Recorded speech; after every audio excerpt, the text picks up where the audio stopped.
Biram s'est senti blessé dans sa chair qu'on le fasse passer pour un opportuniste qui avait trahi ses convictions.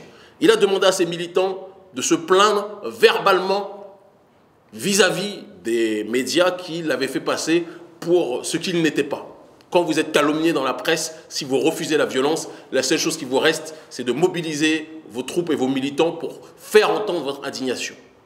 La justice mauritanienne s'est servie de cet acte-là en sortant cette démarche de son contexte et en faisant croire que Biram avait appelé ses militants à agresser le journaliste, chose qu'il n'a jamais fait.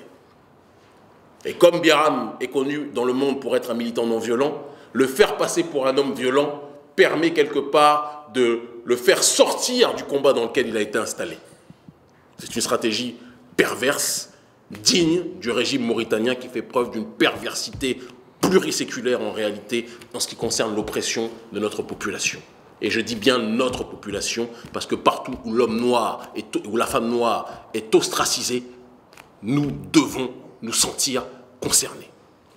Nous avons contribué à faire libérer des prisonniers politiques par des mobilisations multiples sur le continent. Aujourd'hui, nous sommes à une autre étape.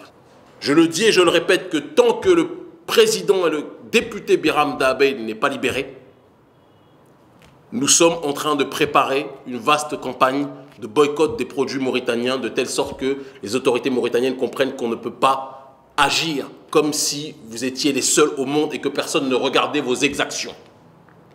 Je tiens aussi à rappeler qu'on ne nous fera pas tomber dans un piège qui est de nous présenter à notre tour comme des anti-arabes ou des anti-berbères sous prétexte que nous nous opposons plus que jamais à l'oppression de nos populations dans cette région du monde. On ne peut pas accuser l'opprimé de détester son oppresseur. Mais détester son oppresseur ne signifie pas que nous détestons tous ceux qui ont l'apparence de l'oppresseur. Nous nous attaquons à un régime, nous nous attaquons à un système. Et nous demandons simplement non pas la domination, la suprématie des uns sur les autres, mais l'égalité entre chaque peuple. Parce que si chaque peuple est venu sur terre, c'est chaque peuple est porteur d'un message et a sa place dans cette nature, dans cet environnement. Nous ne prônons pas l'urgence panafricaniste, quelconque haine vis-à-vis de qui que ce soit.